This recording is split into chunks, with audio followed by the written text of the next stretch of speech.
세상에는 정말 많은 신기한 일들이 있고 이상한 일들도 많습니다. 하지만 저처럼 정말 쇼킹한 경험을 한 사람은 없을 것으로 생각됩니다. 태어날 즉시 운명이 완전히 뒤바뀌는 일을 겪게 된 제 이야기는 지금 당장 중요하지 않습니다. 나중에 설명해 드리겠습니다.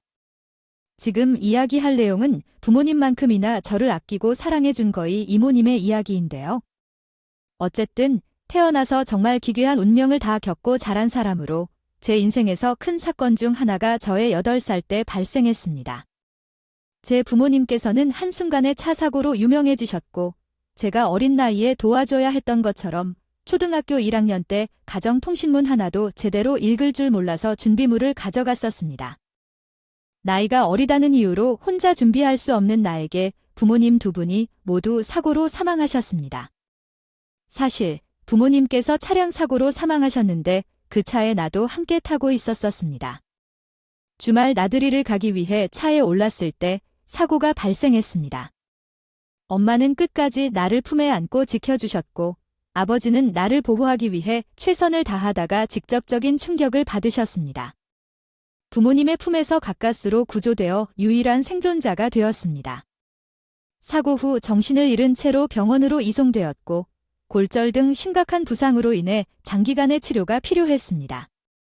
그런데 문제는 제가 아무런 재산도 가지고 있지 않았다는 점이었습니다. 보호자가 없어서 돈 문제가 어려웠습니다. 예쁘게 살펴주셨던 양가 조 부모님께서도 찾아주시지 않았습니다. 외로웠고 쓸쓸하여 병원에 입원하여 혼자서 엄마와 아빠를 찾아야 했어요. 그때 유일하게 돌봐주시고 간호를 해주신 분이 모였습니다. 한 번 결혼에 실패하고 미혼으로 계신 이모가 나의 구세주가 되어주셨던 것이었죠. 그러나 이 모든 것이 마냥 좋지 않았습니다. 이혼한다는 제안을 하면서 너 미친 거 아니냐며 나를 비난하고 나도 미친 거 아니냐고 했더니 왜? 어제 내가 그냥 저 아이를 맡아서 키워도 돼 하고 말합니다. 결혼한 지 6개월 만에 이혼에 애도 없이 사는 여자가 어떻게 아이를 키울 건지 나는 난리였습니다. 내가 나와 똑같은 크기의 아이를 키워보라는 말이야. 혼자만의 몸이니까. 왜 그렇게 도망가느냐고 그렇지? 그러면 언니 딸도 혼자 버리고 형분식 품 안에서 키운 아이를 생각해보라. 걸 몰라서 그래, 엄마. 진짜 엄마까지. 왜 이렇게 못된 사람처럼 나와 제가 혼자 얼마나 힘들겠어. 그렇다고 고아원에 보낼 거야? 왜 못 보내냐?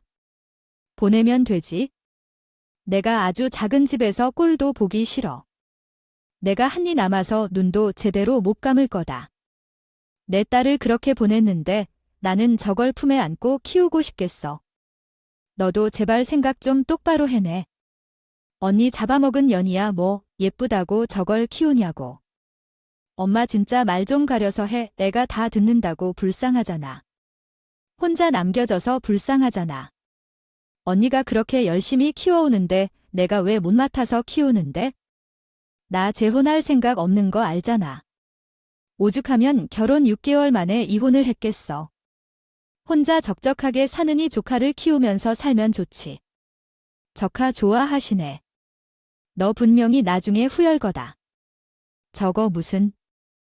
남에게 장애가 생기는 것을 어떻게 알겠니? 이번 사고로 그렇게 머리를 다쳤다면 어떻게 할 건데? 아직도 청신이 들었다가 까무쳤다가 하는데 제정신 아니면 어떻게 할 건지? 너는 애를 키워보지 않은 사람이 어디 있어서 키울 자신이 있어? 그냥 고아원에 가서 버렸다가 엄마가 한 번 더 고아원 소리하면 나 진짜 화낼 거야. 내가 키울 거라고 했어? 나도 우리 언니가 그렇게 떠난 게 슬프지만 그게 은하의 잘못이야. 아니잖아. 사고 낸 가해자는 따로 있는데 왜 은하한테 모든 걸 다 덮어 씌우려고? 그래, 너 같으면 그럴 거야. 사돈한테 무슨 수모를 당하고 무슨 이야기까지 들었는데 전현이 우리 집에 굴러들어와서 집안을 파탄내는 거야. 네, 다 그만해. 언니가 하늘에서 그런 이야기 듣고 퍽이나 좋아하겠다. 애는 죄 없어 그러니까. 엄마도 이제 그만하세요, 어머님. 은하가 일어났나요? 큰 소리에 정신이 번쩍 들어서 눈을 떴는데 랑 외할머니께서 싸우고 계셨습니다. 제가 부스럭거리는 소리를 내자 이모가 제게 뛰어왔어요. 그 옆을 지키고 있던 외할머니께서는 마치 제가 부모님을 잡아먹은 귀신인 것처럼 쟤를 몹시 험한 표정으로 노려보고 계셨어요. 그렇게 예뻐해 주시고 사랑해 주셨던 할머니가 갑자기 원망스럽게 쟤를 바라보시는 마음이 너무 불편하고 슬프고 그랬습니다. 쟤 때문에 사고가 났다는 생각을 하시는 건지 아니면 엄마가 목숨을 바쳐서 끝까지 지켜낸 게 쟤 때문인지 그렇게 생각하실지 몰랐어요. 게다가 이모가 쟤를 키우겠다고 하자 외할머니께서는 엄청 반대를 하셨습니다. 정신이 깨어난 이후에 부모님이 돌아가셨다는 사실을 알게 되어 충격을 많이 받았습니다. 상태였는데 더욱 의기소침해지게 됐다. 왜냐하면 할머니께서 갑자기 저를 메말랐기 때문이었습니다. 나 혼자 남겨둘 수 없기에 형분식으로서 아무것도 모르는 척하겠지만 고아원으로 가는 것을 반대했습니다. 예상과는 다르게 동정심으로 인생을 망치는 길이라 욕했고 손가락질했지만 내가 책임지고 키울 거라고 하니 고생하면서도 매달릴 게 아니다. 땅을 치며 후회하고 정신 차리고 내가 저항을 하면 어떡하려나. 아직은 아이가 필요한 게 무엇인지 몰라서 어차피 알아서 하라고 했고 난 도움도 안 줄 거니까. 앞으로 내가 알아서 해라. 할머니는 큰 화를 내셨고 이모는 미안하다고 했지만 내게는 이모가 있어서 정말 다행이었습니다. 고아원에 가서 살 필요 없도록. 내가 따라야 할 현실은 상당히 충격적이었다. 부모님은 돌아가셨고 저를 혐오하는 듯한 눈빛의 외할머니와 병원에서 눈을 뜬 후 한 번도 연락이 없었던 친할머니, 친할아버지까지. 정말 세상에 나를 위한 사람은 이모밖에 없는 것 같았다. 퇴원 후 이모의 집으로 이사를 가게 되었고 가까운 초등학교로 전학했다. 이모의 보살핌을 받으며 크게 되었지만 가장 싫었던 순간이 떠오를 때가 있다. 그날은 외할머니가 이모의 집을 방문하셔서 일어난 날이었다. 그는 나를 첫 손녀딸로 여겨 용돈을 많이 주시기도 하고 과자도 사주셨다.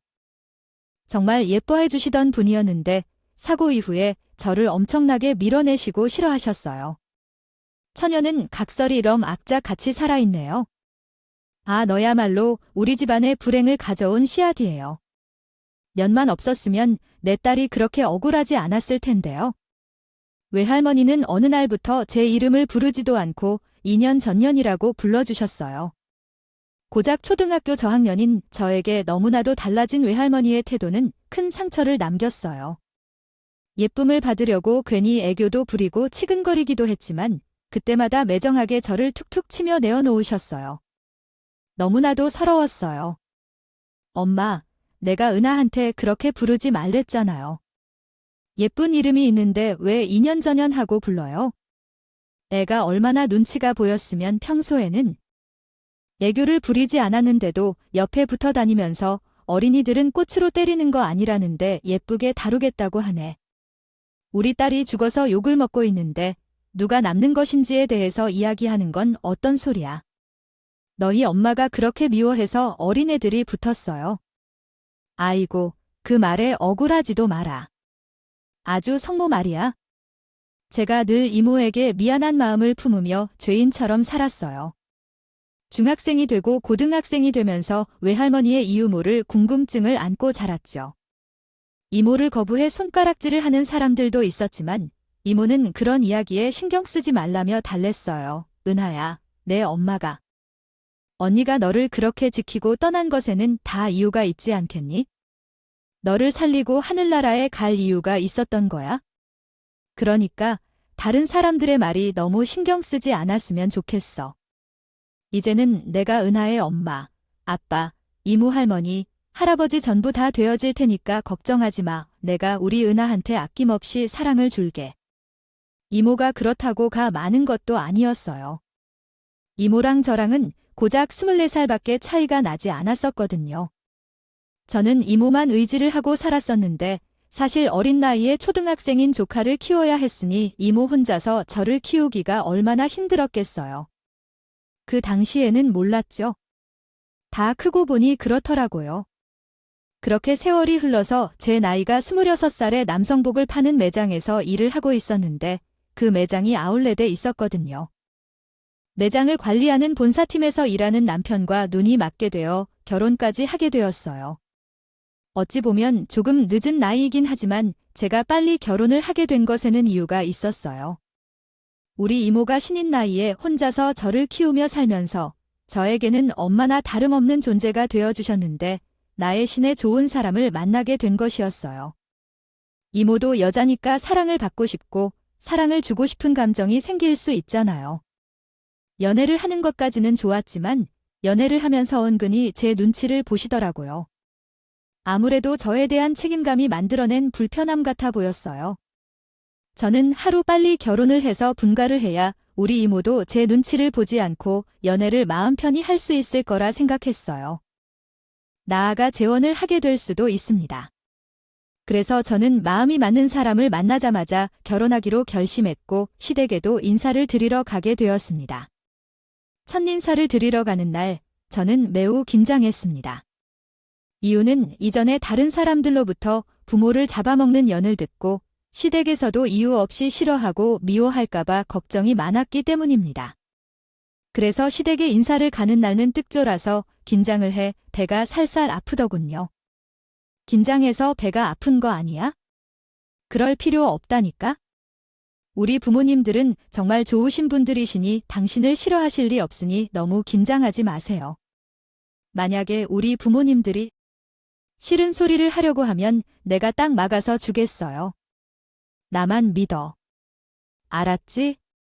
남편은 저를 안심시키려고 노력을 했지만 열길 물속을 알아도 한길 사람 속은 모른다는 말처럼 사람의 마음은 도무지 알 수 없는 것이 아니겠어요.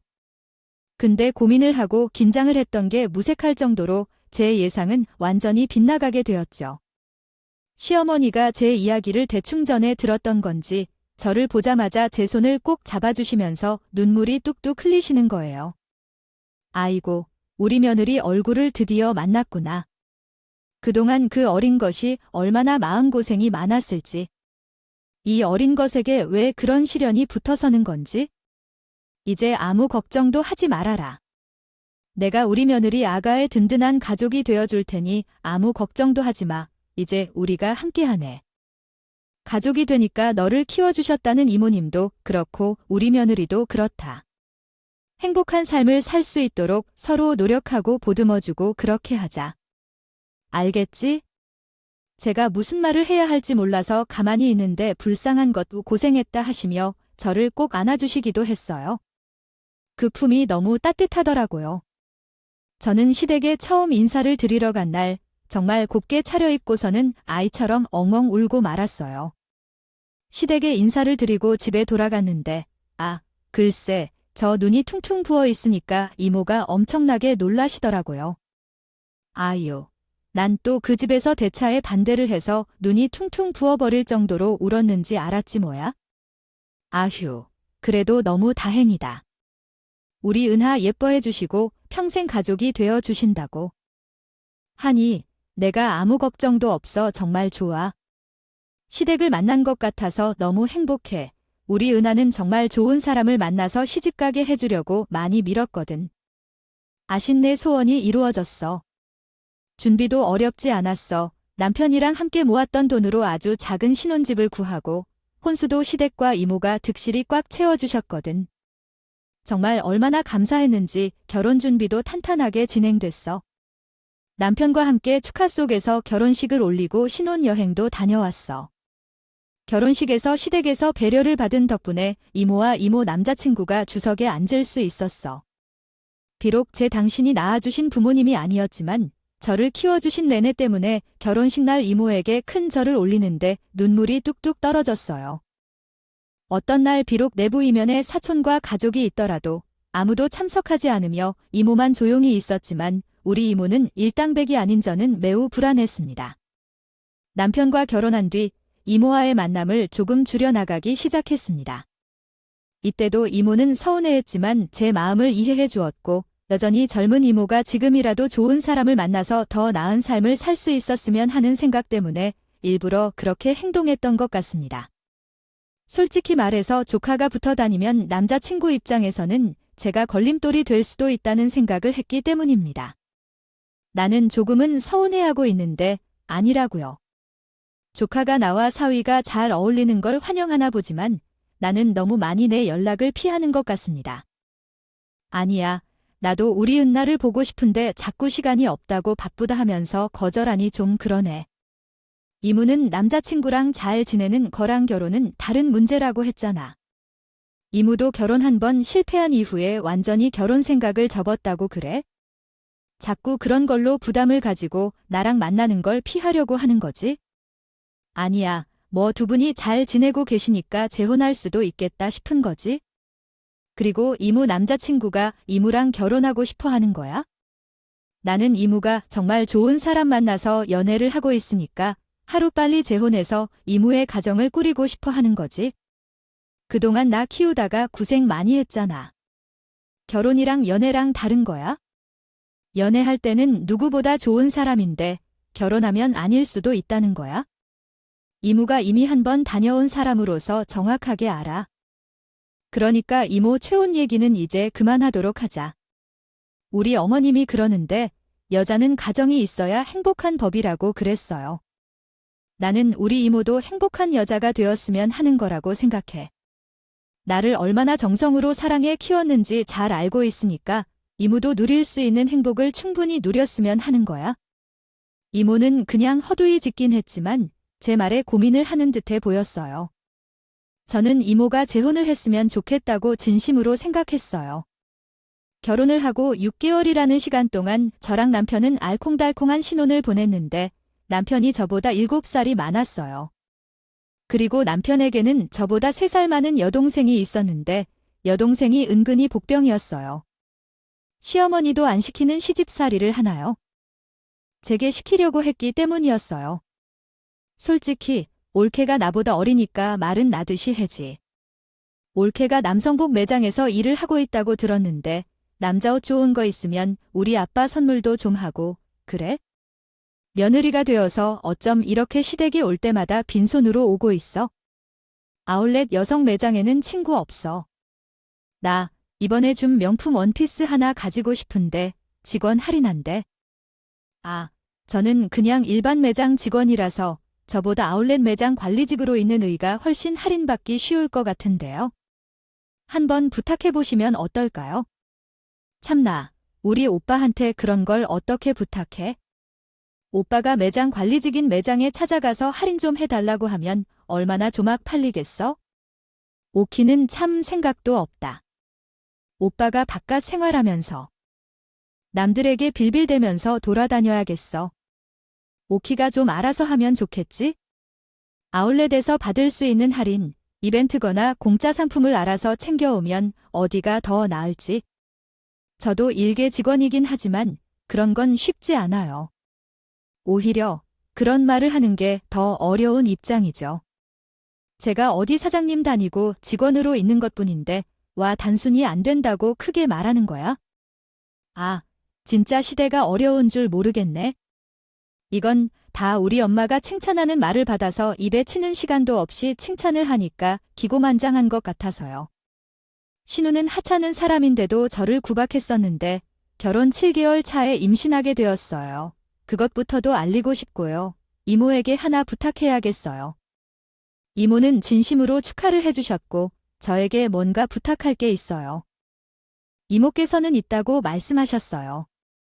그렇게 어려운 부탁은 아니라 하며 드리고 이모께 하루빨리 재혼하라고 잔소리를 했습니다. 이모는 덧없이 웃으시면서 알아서 할 것이라고 말씀하셨는데 평소와는 조금 다른 분위기였어요. 확실히 예전부터 부정적이지 않고 어떤 정말 재혼을 할 것 같은 느낌이었다고 할까요? 초기부터 제가 좋은 쪽이 아니었던 것인지 어쩌면요. 저가 임신 4개월 차가 되었을 때 이모께서는 드디어 남자친구와의 동거를 끝내고 아주 작게 가족들만 모아 결혼식을 올리고 혼인을 하셨습니다. 이모께서 나이가 51살이면 어떨까요? 지금이라도 이모께서 인생을 즐기실 수 있게 되어서 정말 기쁩니다. 이모께서 정말 행복하게 오래오래 즐거운 결혼 생활을 하셨으면 좋겠어요. 이모가 잘 살 수 있을 거라고 믿고 의심치 않아요. 이모를 사랑하고 결혼 축하합니다. 아이고, 우리 며느리를 여태까지 키워준 것만 해도 대단한 정성 아닙니까? 그 정성 그대로 앞으로 신랑한테 잘하면 되겠네. 아무튼 축하해요. 사돈 천녀아, 근데 좀 신기하기는 해. 나이 50 넘어서 결혼을 하고 싶은가?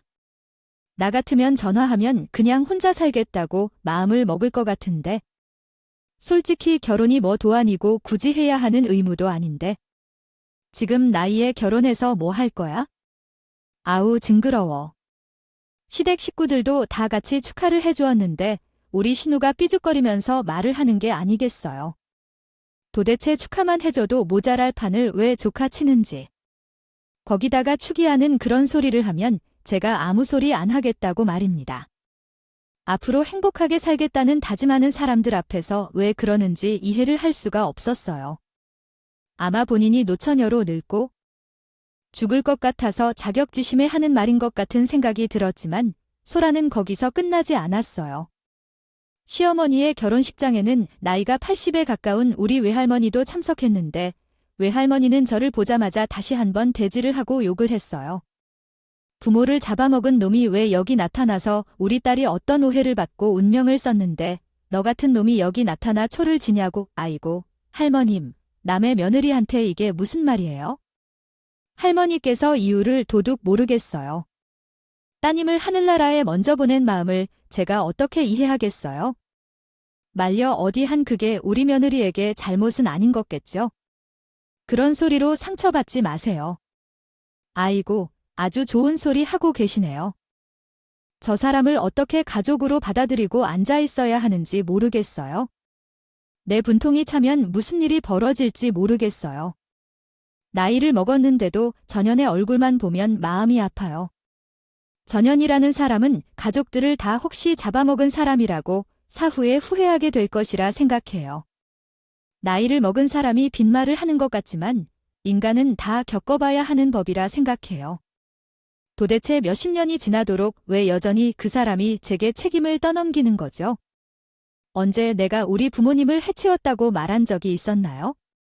그 사고는 제 것이 아니잖아요. 우리 부모님이 제 목숨을 살려주신 건데 왜 저만을 계속해서 부모를 잡아먹는 사람이라고 욕을 하시는 거죠? 언제까지 그러실 건가요? 시간이 지나도 어떤 사실인지 되지 않을 거예요. 내가 죽을 때까지 계속해서 그럴 생각이에요.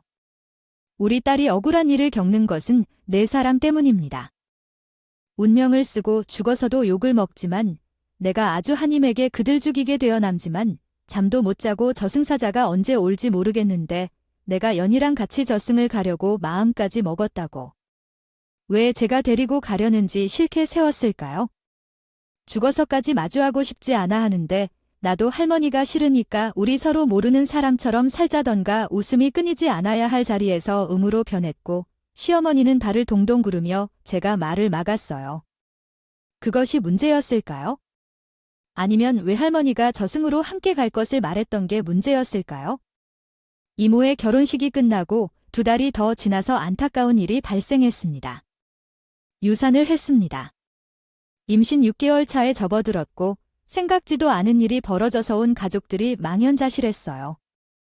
병원에서는 충분히 일어날 수 있다고 했는데요. 일이라고 했지만 그 뒤로 우리 시어머니의 태도가 바뀌기 시작했어요. 내가 참 유산을 했다는 소식을 들은 이후로 생각이 많아졌다. 아니, 너희 할머니가 말이야 가족들을 잡아먹는 년이라고 크게 나한테 후회할 거라고 하더니만 정말 그 말이 사실인가 보다. 어떻게 뱃속에 6개월을 품고 있었던 우리 손주가 그리 허망하게 떠날 수가 있니? 아무래도 내가 정말 불행한 기운에 타고난 게 맞는 것 같다. 그게 아니면 멀쩡하던 아기가 하루아침에 유산이 된다는 게 말이나 되는 소리야. 근데 사고가 여기서 끝이 난 것이 아니었어요. 왜 모든 일은 이렇게 한 번에 몰아치는 것인지.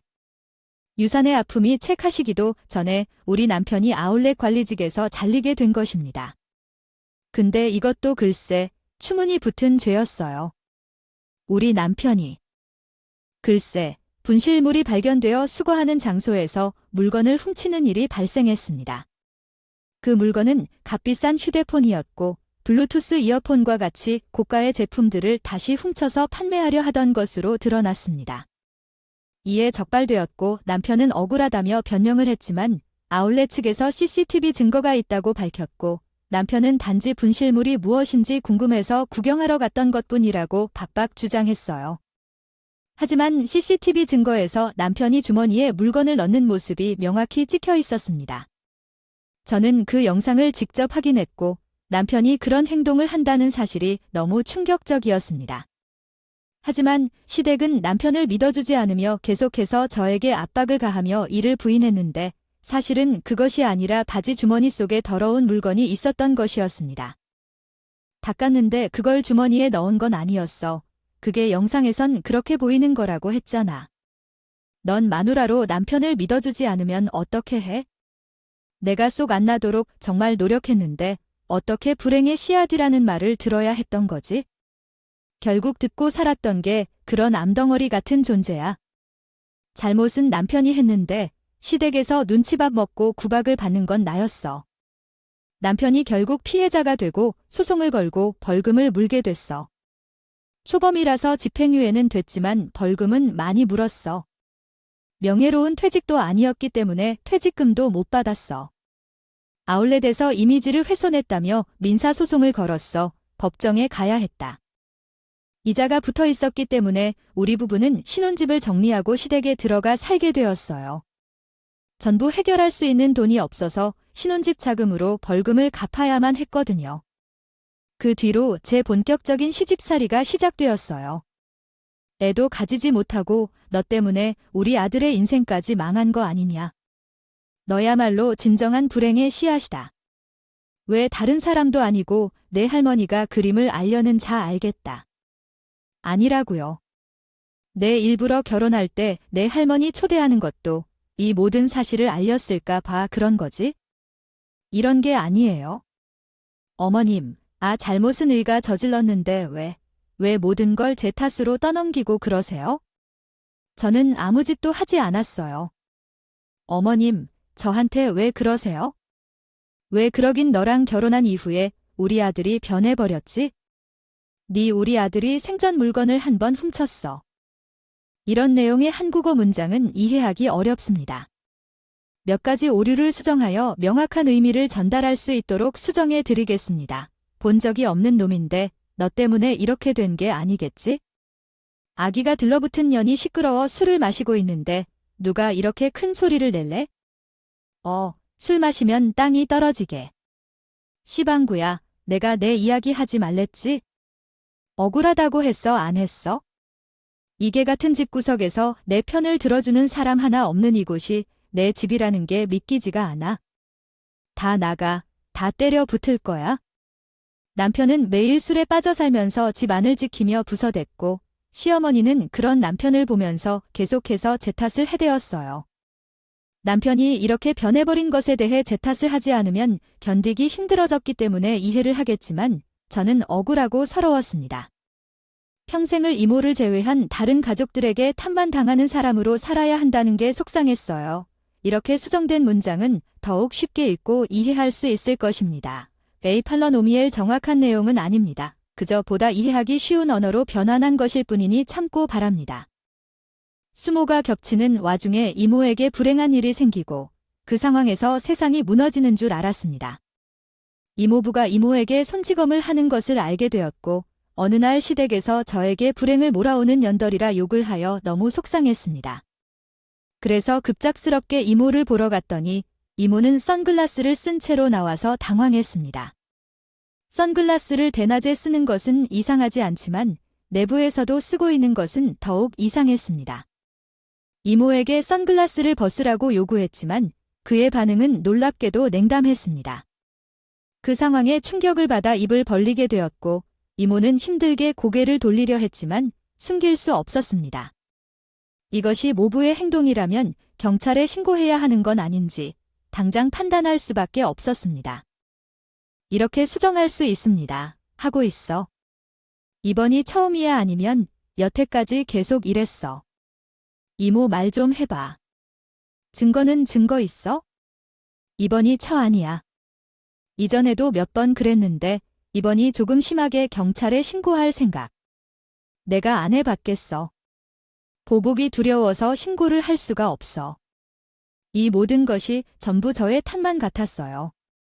제가 이모에게 결혼을 하라고 종용하고 제가 하루빨리 사라져야 이모가 행복할 거라 생각을 했기에 결혼까지 했는데 실상은 제가 이모 옆에 붙어 있어야 했다고 생각이 드는 거예요. 이모를 부둥켜 안고 엄청나게 울었어요. 다 내 잘못이야. 내가 잘못했어. 내가 이렇게 이모한테 결혼하라고 등을 더미는 게 아니었는데 내가 모자란 년이야. 내가 정말 불행이 씨앗인가 봐. 어떻게 해? 우리 이모 불쌍해서 어떻게 하지만 사람에게 늘 최악일 뿐이라는 법은 없었어요. 그 시기에 아주 오랜 시간 동안 이모와 함께 찾아 헤맸던 것에 대한 해답이 나왔고 전화 한 통으로 제 인생이 완전히 뒤바뀌게 되었거든요. 그렇게 6개월의 시간이 흘러가고 제 삶은 크게 어지러웠어요. 한 번에 모든 것이 폭풍처럼 쏟아져 들어와서 휘몰아쳤는데 이모는 저의 응원을 받아 이혼 소송을 준비하고 있었어요. 그동안 이모가 현명하게 상담사를 만날 때마다 증거 사진을 찍어두었고 몇 차례 경찰에 신고도 했던 이력이 남아있어서 이혼 소송을 하는데 아무런 어려움이 없었거든요. 제가 결혼한 지 2년이 다가오는 무렵 남편은 완전히 망가져 알코올 중독자가 되고 시댁에서는 여전히 제 탓을 하고 있었죠. 저는 이모의 이혼 신청에 협조했고 그 결과 남편과의 이혼 절차가 원활하게 진행되었습니다. 소송을 보면서 나도 이혼을 결심하고 이를 준비하고 있었어요. 제 나이가 28살밖에 되지 않았기 때문이었죠. 아직까지 젊은 나이라서 충분히 나의 삶을 찾아갈 수 있을 거라 믿으며 이혼 소송을 남몰래 준비해왔어요. 하지만 그런데 얄밉던 신과 결혼한다는 소식을 듣고 내 속마음을 삼켜 신우에게 축하를 전했어요.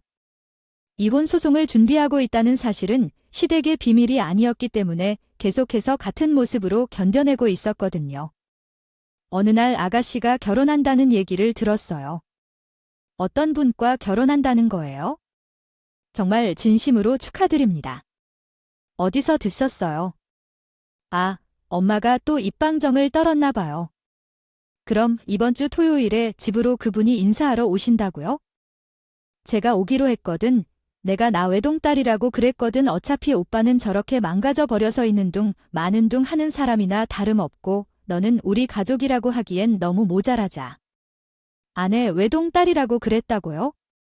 아니, 어떻게 하나뿐인 오빠를 없는 사람으로 취급을 할 수가 있어요? 그것도 이렇게 시댁에서 같이 살고 있는데 그런 거짓말을 했다가 나중에 들키면 어쩌려고요? 아가씨, 거짓말은 거짓말을 낳게 되는 법이에요. 지금이라도 빨리 바로 잡는 게 낫지 않겠어요? 걱정도 팔자다 들킬 일 얻게 되면 되지. 아, 오빠는 치료소에 넣으면 되는 일이고 너는 우리 집에서 일을 하는 입주 가정부라고 하면 그만 아니야? 솔직히 내 행색 그게 딱 어울리잖아. 아가씨, 저 그래도 아가씨에 울게요. 비록 아가씨보다 나이도 어리고 가진 것도 없는 사람이라지만 가족인데 그런 말을 입에 담을 수 있을까요? 내가 가족이라는 말을 입에 올릴 수 있을까? 너네 할머니 말이 기억나지 않아? 너랑 가족이 되면 다 잡아먹힌다는 말, 우리 딸 결혼 준비를 앞두고 행복한 마당에 그렇게 초를 쳐야겠네요. 입주 가정부가 어디가 어때서 그 집안이 어떤 집인데? 우리 오빠를 치료소에 넣는 것도 도와줄 수 있는 집 아니야? 내가 결혼할 사람은 평범한 회사원이지만 시아버지가 되실 분은 병원장이란 거야? 커다란 대학병원의 병원장은 아니지만 그래도 2차 병원으로 꽤 크게 운영되는 병원의 원장이라고. 우리 오빠가 그렇지? 사촌 오빠라고 하면 그만이지요. 그래도 가족의 존재를 숨기는 것은 다른 문제잖아요. 제가 나중에라도 솔직하게 다 털어놓으면 어쩌려고 그러세요? 이건 정말 아니라는 생각이 들어요. 사람으로서 어떻게 그런 거짓말을 할 수 있는지 이해도 되지 않고요. 이건 정말 파렴치한 행동이고 가족들에게 상처를 주는 거예요. 너네 이모의 집을 가든 밖에서 시간을 보내든 이 집에서 나가 있거라. 너 같은 거 그 자리에 껴봐야 풀에만 몰고 오지. 애초에 싹을 잘라버리는 게 맞아. 내가 허운 소리 할지도 모르고 어떤 사고를 칠지 모르니까 나가 있어. 싫어요. 저도 가족이니까 인사할래요. 제가 왜 자리를 피해 있어야 해요? 제가 죄를 지은 것도 아닌데 그 말이 끝나기 무섭게 시어머니가 제 뺨을 힘껏 치는구나. 내리칠 때 중간에 번쩍하는 빛이 눈앞에서 나타났다. 귀에선 두 명까지 들리지만 제가 지금 무슨 일을 당한 건지 이해가 되지 않았어요. 어디선 커지는 연들이 둘러붙어 집안 망친다고 시키려는 작정을 하고 있어요. 음식을 준비하거나 잘하고 있어도 꺼져버려. 너 같은 것들은 가정부 취급해주는 것만으로도 감사해야 한다는 것을 알아요. 저는 그대로 뺨을 잡고 방으로 들어와서 오래 울어야만 했어요. 제 운명이 왜 이렇게 롤러코스터처럼 흘러가는지 모르겠다. 하지만 저는 이모의 이혼 소송으로 인해 다른 것에 신경 쓸 여력이 없었어요.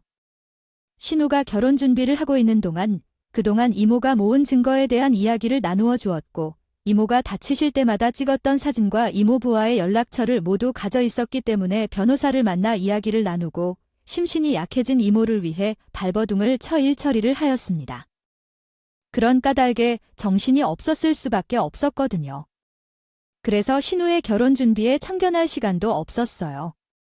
아무튼 토요일이 되었고 아침부터 시어머니가 방에 들어와서 발로 툭툭 차서 깨우더니 음식을 준비하라고 난리를 치기 시작했어요. 비몽사몽으로 나와서 세수만 하고 부엌으로 갔더니 평소에는 볼 수 없는 식재료가 마구마구 널려 있는 것을 병원장네 집안이라고 하더라고요. 평소에는 잘 먹지도 않은 고급 식재료들을 죄다 준비했더라고요.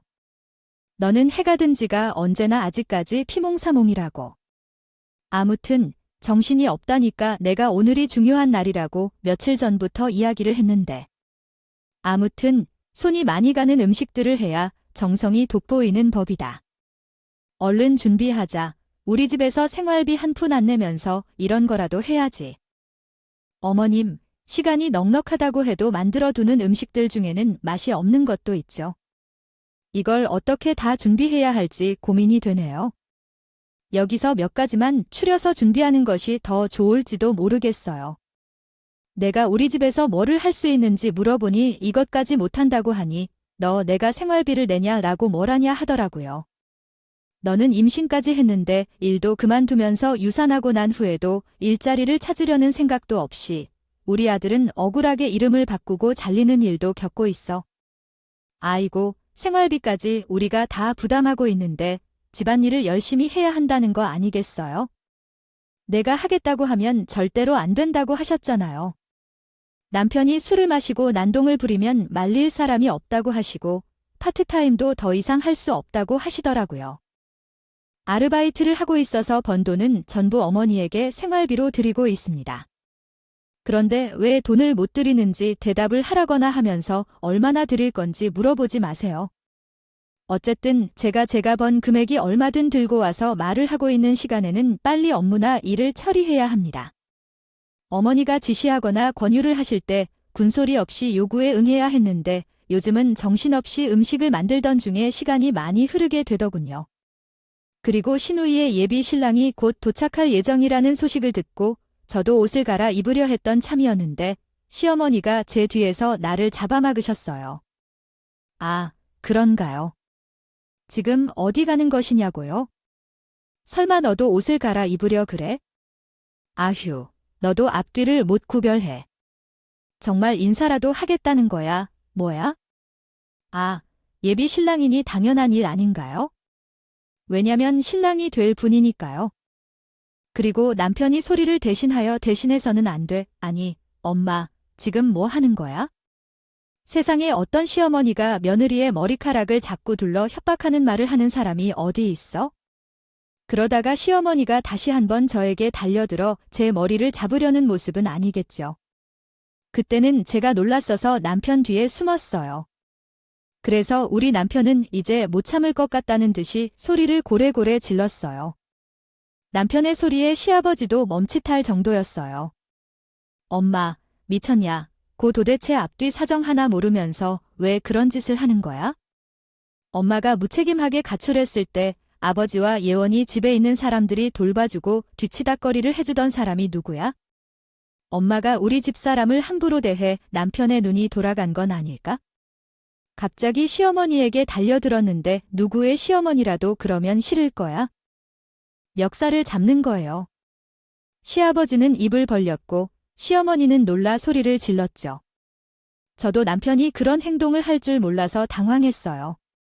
어머, 이게 뭐 하는 짓이야. 세상에 어떤 놈이 지혜민 벽살을 잡고 그래 아이 당장 나야 이 자식아 아무리 여울리 받아도 그렇지. 이건 폐륜 나들이나 하는 짓이야. 당장 그 손 놓지 못해 아이고 세상이 말세다 말세야. 당신도 그러니까 왜 자꾸 고졸이 급인이에서 사람 심기를 거스르고? 그래, 당신도 사과해. 아이 집안이 이렇게 개판이 되는 게 맞아. 다들 진정해라. 아, 정말 해도 너무해서 안 사람이 절대로 비밀로 해야 한다고. 이거 비밀 유지 계약되어 있는 거라 그래서 꾹 참았는데 나 돈 안 못 참겠어. 우리 와이프가 힘들게 대학에 들어가는데 졸업도 안 하고 자퇴를 왜? 대학 입시를 준비하던 그 시절 컴퓨터에 빠져들어 해킹 대회에 참가해 상을 받아왔다고 합니다.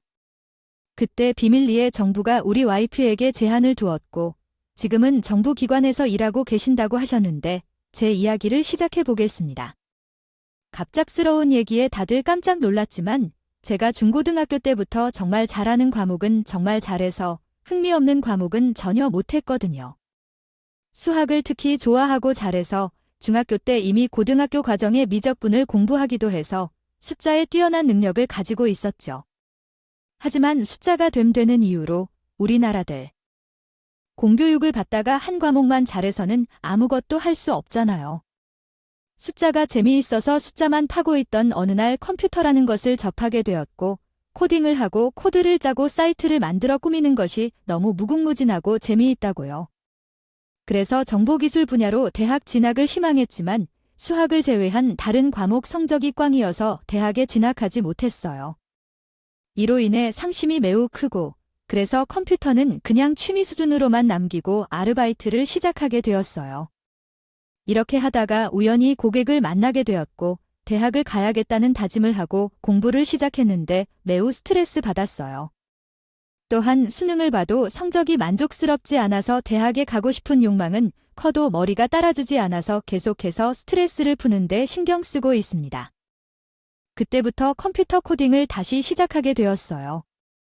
제가 굳이 서울대를 고집했던 이유도 제가 공부하고 싶은 분야에 대한 심화 교육이 있는 곳이 월대밖에 없었거든요. 저는 코딩 공부를 하다가 해킹이라는 것을 알게 되었고 그때부터 해킹을 시작했어요. 처음에는 보안이 취약한 사이트부터 나중에는 정부기관까지 건드리게 되었는데 물론 이게 잘못된 일이라는 걸 알고는 있었죠. 그래도 약간 정부기관 같은 것들은 보안이 최우선되어야 하는 사이트잖아요. 제가 해킹을 성공하게 되면 그만큼 약점이 드러난다는 것이기도 하고 경각심을 주고 싶은 생각도 들고 아무튼 그렇게 해킹을 했는데 제가 실수로 저의 개인 기록을 남기게 된 것이었어요. 말하는 IP 주소 같은 것들이요. 그래서 나는 결혼했는데 그랬더니 나와 매칭이 된 것이라고 했어요. 물론 딸이 뒤바뀐 사실을 알게 된 것이었어요. 그럼에도 불구하고 키워온 정이 있다면서 계속해서 함께 살며 뒷바라지를 하고 있는 상태였다고 말했어요. 그때가 내가 결혼한 이후였는데 실종 아동센터에서 연락을 받게 된 것은 우리 이모가 이혼 소송을 막 시작하게 되었을 때였어요. 나는 이 이모와 함께 친부모를 만나서 살아온 모든 이야기를 나누었고 이혼을 준비하고 있다는 것 또한 말했습니다. 우리 딸이 어디선가 잘 살고 있기를 항상 바랐지만 이러한 일들을 다 겪고 살았다니 정말 이모님이 아니셨으면 우리 딸이 세상을 버티지 못했을 거예요. 정말 감사합니다. 지금이라도 모든 것을 바로 잡고 싶습니다. 일단 이 이모님도 그리고 우리 딸의 이혼도 제가 도와주고 싶습니다. 첫째, 사랑은 계속해서 시스템을 구축하고 업데이트했으며 업무 시간 외에 가끔 해외 디도스 공격이 있으면 급하게 출근하여 막아내고 수당을 추가로 받았어요. 한마디로 저는 정부기관에서 근무하는 공무원처럼 생각될 수 있겠네요. 어쨌든 정부기관에서 몰래 활동하기 때문에 비밀 유지 조항이 있는 계약에 서명하여 아무에게도 말하지 못했고 우리 부모님과 남편만으로는 이 사실을 알려드렸습니다. 그러나 실제로는 화이트 해커로 일하며 때때로 해킹 대회에 참여하기도 했는데 거기서 남편의 친구인 민준 씨가 저를 인식했다. 얘야, 그게 사실이야. 해킹 대회에서 혜성처럼 나타나서 상을 받고 떠나는 그 유명한 해커가 와이프라는 게 사실이야. 라고 물었어. 아, 나 진짜 너무너무 편인데 나한테 해킹하는 법을 배우고 싶다. 정말 한 번만 만나면 해주실 수 있나요? 아, 제발 동창 한 명만 데려다 주세요. 저는 진정한 팬이에요. 결국 그 말을 듣고 동창회에 함께 가자고 말했어요. 시어머니는 전부를 듣고 있었지만 의문 가득한 표정이었어요. 실제로 시어머니가 해킹 분야에 대해 얼마나 이해하고 계신지 알지 못해요. 아마 보이스 피싱에 더 잘 알고 계실 거예요. 화이트 해커에 대한 정확한 이해를 갖지 못한 시어머니는 그게 무엇인지 궁금해했어요. 아니요, 그런 얼굴로 하지 마세요. 혹시 지금 우리 아들보다 며느리가 더 인정받는다는 얘기인가요? 그런 식으로 늙은이로 속이지 마세요. 돈을 벌면 얼마나 잘 벌 수 있다는 건가요? 그런 이야기 하지 마세요. 아직도 그게 무엇인지 몰라요? 그런 살아가면서 말도 안 되는 이야기를 하지 말고 그냥 조용히 계세요. 나도 PC방을 경영하면서 해킹에 대해 조금 배워봤어요. 야, 그렇게 어려운 직업을 가진 사람은 우리 며느리밖에 없다니까요. 우리 아들보다 훨씬 더 컴퓨터를 잘 알고 똑똑하다는 소리야. 아야 아유, 내가 앞으로 걱정이 하나도 없네. 우리 며느리가 완전 해킹건이지 않냐? 우리 아들이 서울대에 나왔는데 얘보다 더 똑똑한 거라고. 그게 말이나 되는 소리야? 아니, 그런 재주가 있었단 말이냐. 너한테 엄마는 모르면 좀 가만히 있어? 나는 고작 해봐야 민간기업에서 일하는 수준이지만 우리 와이프는 고졸이에도 불구하고 정부에서 스카우트에 간 거라고. 실력이 너무나도 좋아서 굳이 나처럼 대학을 안 나와도 됐던 거라고. 아, 시간 낭비였다. 그 나는 꿈도 못 꾸는 그곳에 우리 와이프는 스카우트 받아서 간 거라니까. 남편이 제가 얼마나 대단한 사람인지 시어머니의 눈높이에 맞춰서 다시 한번 설명을 하니까 시어머니가 기겁을 하고요. 뒤로 낮아 빠지더라도 엄마는 정부기관에서 일하는 대단한 공무원이라고요. 정확히 우리 와이프를 묘사할 때는 어떤 재능을 가지고 계셨는지 도대체 뒷감당을 어떻게 하려고 그런 말을 하는 건지 궁금해 하시는데요. 그런 말씀을 하면서도 시어머니가 정부기관 공무원 소리가 나온다고 하니까 벌벌 떨고 계신 것 같아요. 실제로 공무원일 뿐인데 남편이 말을 걸면서 컴퓨터를 건드리는 건가요? 예전에는 그런 행동을 안 하셨던 것처럼 컴퓨터 자판을 두드리시는 건 말이에요. 국정원 같은 대단한 기관에서 일하시는 줄 알고 계셨고요. 물론 진짜 대단한 업무를 보고 계신 것 같아요. 저의 마음을 움직이면 하나하나 꼼꼼하게 살펴보는 데에 어려움이 없어요. 남편이 곧 사과하라고 하신다면서도 시어머니가 놀라서 행동하시는 모습을 보니 아이고, 대단한 일을 하는 줄 알았으면 좀 더 일찍 말씀해주지 왜 이렇게 사람을 놀라게 하시는지 이해가 안 돼요. 미안하다고 하더라도 아이고 그러면 우리 며느리는 대한민국 국민들의 정보를 다 캐낼 수 있는 대단한 사람이고 해외에서 오는 공격을 다 막을 수 있는 사람이에요. 이건 너무 바보같이 무시했다. 정말 미안해요. 학벌이 전부가 아니라고 어머님이 말씀하셨잖아요. 학벌은 당연히 중요한 부분이긴 하지만 현재 무슨 일을 하는지가 더 중요한 게 아닐까요? 우리 아들이 나한테 언질이라도 했으면 아마 저도 뭐랄까 말 안 했을 거예요. 시어머니가 눈치를 살피며 속삭이듯 얘기할 때 정말 웃음이 나더라고요. 그래도 해킹이 무엇인지 잘 모르시는 시어머니는 그냥 제가 대단한 사람이라고 생각하시는군요. 집에서 같이 살았던 동안에는 함께 있는 것 같지만 사실상 무시당했어요. 유산 이후에는 사람 다루는 태도조차 없으셨죠. 왜 그런 말을 하시는 거죠? 어머니는 윽박에 아무 말도 없이 제게 가족과 함께 집에 돌려보내주셨어요. 사실 이혼 소송을 시작하면 집으로 돌아오라고 말씀하셨었어요. 하지만 그 집에는 운명이 뒤바뀐 다른 딸도 있었죠. 그녀의 이름은 소영이라고 해요. 소영이와는 서로 불편해하며 지내다가 피하려고 했어요. 처음에는 현실을 부정했다가 나중에야 저를 받아들이기 시작했어요. 조금은 어려움이 남아있지만 부모님 집으로 돌아와 소영이와 많은 대화를 나누게 되었어요. 말만 하라고. 나는 아주 금만 먹고 큰돈 한 번 쓸 테니까 말이야. 이로 인해 우리 시어머니는 더 이상 괴로울 필요 없게 됐어요. 잔소리 하려고 입만 열면 시아버지가 아주 난리를 피우는 중이거든요. 이렇게 쉽게 해결될 잔소리였으면 아유, 그냥 진지히 이야기하고 싶은 생각도 들어요. 앞으로는 시어머니가 쟤를 무시할 일이 없겠죠. 제발 그랬으면 좋겠네요. 누구에게도 말하지 못한 이야기를 마치 임금님 귀에 당나귀 하듯 여러분들께 털어놓을 수 있어서 저는 즐거운 시간이었습니다.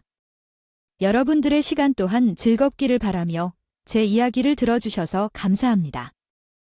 부모님은 제 마음을 이해해 주셨고 이모가 친부모님 집 근처에서 살 수 있도록 금전적인 지원을 해주셔서 이사도 할 수 있었어요. 친부모님이랑은 여전히 일주일에 한두 번씩 만나서 같이 밥을 먹고 시간을 보내고 있습니다. 소영이랑 자주 연락하며 파혼을 한 우리 오빠와도 잘 지내고 있어요. 사람 운명이라는 것에 대해 정말 모르는 일 같아요. 한 사람의 잘못된 선택으로 몇 명이 고통을 겪었는지 모르겠네요. 하지만 아직 남은 인생을 창창하게 보내고 그 시간을 알차게 활용하려고 합니다. 부모님과 제 이모와 함께 나아갈 우리 미래를 응원해 주시면 감사하겠습니다.